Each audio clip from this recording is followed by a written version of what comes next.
All right, hello everybody. I had a couple people email me about the Staff Wars Live app that we used in class. So I'm going to show you really quickly how to set it up for your instrument. So after you've downloaded Staff Wars Live, it should look like this. If you click on Settings down at the bottom, it'll give you a choice of what key and what instrument to use. So what you want to do is you want to scroll and set it up for your instrument. And then depending on your instrument, what you're going to want to do is you're going to want to choose the key or the scale and then the notes that you want to use. Now, the easy way to do this is you want to leave it in the middle column where it says major. Leave it on the part that says major.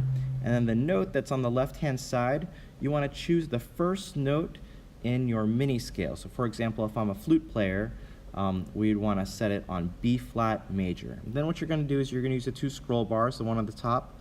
If you slide it to the right, it'll raise the top note, and the one on the bottom can raise the bottom note.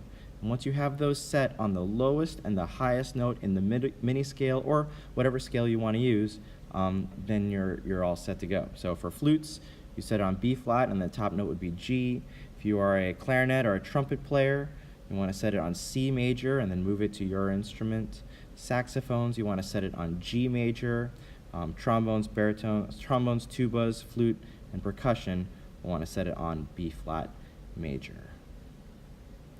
Once you have that set, click Save, and then you're going to choose your clef.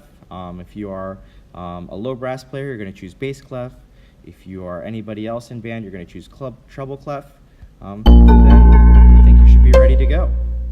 Hope this helps.